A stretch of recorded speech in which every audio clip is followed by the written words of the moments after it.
Bumblefoot is filmed in front of a live chicken audience. Man, you ever have a day that you just know is gonna be bad from the start?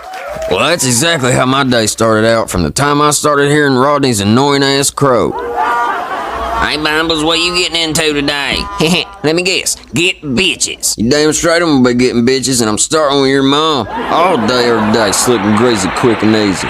Come on, Marley, let's get out of here. That ain't the kind of bitches we're looking for, dude. And then, after me and Marley pulled off that sweet-ass exit, I couldn't get my truck started. Man, they ain't kidding when they say it's an off-road truck. I can't get the damn thing on the road in the first place. Hey, Thelma, baby, you give it some gas and I'm gonna see if I can get this sumbitch to turn over. Damn it, man, I have got to get to the beer joint, man. How long you reckon it'd take to get an Uber out in the boondocks?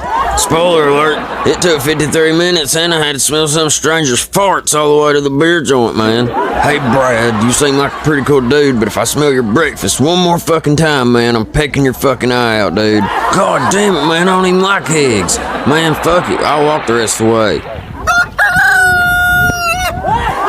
Well, after one shitstorm after another, I finally made it to the beer joint, and just between us girls, the rest of the day after that was kind of a blur. So I guess all's well that ends okay. He's Bumblefoot.